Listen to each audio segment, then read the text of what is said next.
zikir pada saat mau tidur. Di sini penulis mengatakan menyatukan dua telapak tangan seperti ketika berdoa, lalu meniup keduanya sambil membaca pada keduanya surah Al-Ikhlas. Sudah kita tahu tentunya Bismillahirrahmanirrahim. Di sini di buku kita ditulis Qul huwallahu ahad, Allahus samad, lam yalid wa lam yulad wa lam yakul lahu kufuwan ahad. Katakanlah dialah Allah yang Maha Esa. Allah adalah Tuhan yang bergantung kepadanya segala sesuatu. Dia tidak beranak dan tidak pula diperanakkan, dan tidak ada seorang pun yang setara dengannya. Juga dengan Al-Falaq. Bismillahirrahmanirrahim. Qul a'udzu birabbil falaq. Katakan aku berlindung kepada Tuhan yang menguasai waktu subuh. Min syarri ma khalaq, dari semua kejahatan makhluknya. Wa min syarri ghasiqin idza waqab, dan dari kejahatan malam apabila telah gelap gulita, karena umumnya malam orang berbuat maksiat. Nah, kita berlindung kepada Allah. Wa min syarri naffatsati fil 'uqad, dan kejahatan wanita-wanita tukang sihir yang menghembus pada buhul-buhul. Wa min syarri hasidin idza hasad, dan dari kejahatan orang yang dengki apabila ia dengki. Begitu juga dengan An-Nas. Bismillahirrahmanirrahim. Qul a'udzu birabbin nas. Katakan aku berlindung kepada Tuhan yang memelihara dan menguasai manusia. Malikin nas, rajanya manusia. Ilahin nas, Tuhannya manusia. Min syarril waswasil khannas, dari bisikan syaitan yang biasa bersembunyi. Alladzi yuwaswisu fi sudurin nas, yang selalu membisikkan kejahatan ke dalam dada manusia. Minal jinnati wan nas, dari jin dan manusia. Dibaca lalu ditiup ke telapak tangannya, kemudian dengan kedua telapak tangan itu dia mengusap tubuh yang dapat dijangkau dengannya, dimulai dari kepala, wajah, dan tubuh bagian depan sebanyak 3 kali. Hadis ini riwayat Bukhari, jilid 9 halaman 62, dan Imam Muslim jilid 4 halaman 1723. Jadi bisa teman-teman lakukan dengan 2 cara. Baca Al-Ikhlas, Al-Falaq, An-Nas sekali-sekali, tiup ke telapak tangan, lalu usap dari kepala sampai kaki, diulangi sampai 3 kali. Atau bisa dengan cara yang lain, baca langsung 3 kali Al-Ikhlas, 3 kali Al-Falaq, 3 kali An-Nas, tiup telapak tangan, usap dari kepala sampai kaki. Ini termasuk riwayat Bukhari ini, riwayat Bukhari Muslim ini yang dijadikan sebagai dalil bolehnya ruqyah di dalam agama Islam. Kemudian dianjurkan membaca ayat kursi. Allahu la ilaha illa, bismillahirrahmanirrahim. Allahu la ilaha illa wal hayyul qayyum. Allah yang tidak ada Tuhan yang berhak disembah kecuali Dia. Dia Maha hidup dan terus-menerus mengurus makhluknya. La ta'khudhuhu sinatun wa la naum. Dia tidak pernah mengantuk apalagi tidur. Lahu ma fis samawati wa ma fil ard. Miliknya lah semua yang di langit dan di bumi. Man dzal ladzi yashfa'u indahu illa bi'idzni. Tidak akan pernah ada yang bisa memberikan pertolongan di sisinya kecuali dengan izinnya.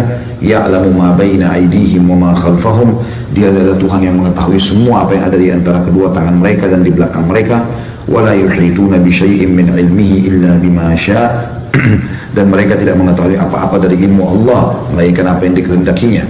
Wasi'a kursiyyuhus samawati wal ard. Sungguh maha luas telah pijakan kaki Allah atau kursinya Allah, ya, seluruh langit dan bumi ditutupi atau meliputi seluruh langit dan bumi. Kursi Allah meliputi langit dan bumi. Wala ya'udu hibduhuma wa huwal 'aliyyul 'azim. Dan tidak ada yang merasa berat, dan Allah tidak merasa berat memelihara keduanya, dan Dia maha tinggi lagi maha besar. Al-Baqarah 255. Ada footnote di situ bagi yang pegang bukunya, halaman atau footnote nomor 127 di halaman 98. Keutamaan baca ayat kursi kalau mau tidur, barang siapa, kata Nabi SAW, barang siapa membaca ayat tersebut ketika hendak berbaring di tempat tidurnya, maka Allah akan senantiasa menjaga dirinya, dan syaitan tidak akan mendekatinya hingga pagi hari. Hadis riwayat Bukhari, jilid 4 halaman 487. Nah, karena syaitan biasanya antara mimpi, nakut-nakuti, ketindihan, ya, dan segala macam hal. Termasuk dianjurkan adalah membaca beberapa ayat terakhir dari surah Al-Baqarah, tepatnya 2 ayat terakhir, ya, ayat 285 sama 286. A'udzu billahi minasyaitonir rajim. Amanar rasulu bima unzila ilaihi min rabbih wal mu'minun. Sesungguhnya Rasul Muhammad SAW telah beriman terhadap apa yang diturunkan kepadanya. Begitu juga orang-orang beriman telah beriman terhadap apa yang diturunkan kepadanya. Kullun amana billah. Semuanya mengimani tentang keberadaan Allah. Wa malaikatihi, dan seluruh malaikat-malaikatnya. Wa kutubihi, dan kitab-kitabnya. Wa rusulihi, dan rasul-rasulnya. La nufarriqu baina ahadin min rusulih, dan kami tidak membeda-bedakan antara utusan-utusan Allah itu. Wa qalu sami'na wa ata'na, dan mereka berkata kami dengar dan kami patuh. Ghufranaka Rabbana wa ilaikal masir.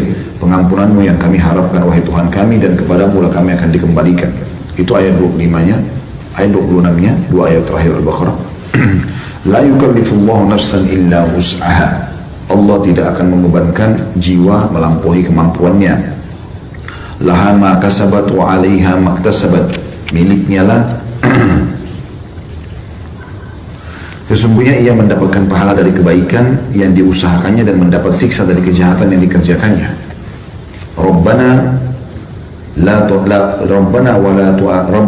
tu'akhidna. Ya. Laha ma kasabat wa 'alaiha maktasabat. Rabbana la tu'akhidna in nasina aw akhtana. Wahai Tuhan kami, janganlah kau menghukumi kami karena kami lupa atau kami salah. Rabbana wa la tahmil alaina isran kama hamaltahu ala alladhina min qablina. Wahai Tuhan kami, janganlah kau bebankan kepada kami beban yang berat sebagaimana kau bebankan kepada orang-orang sebelum kami.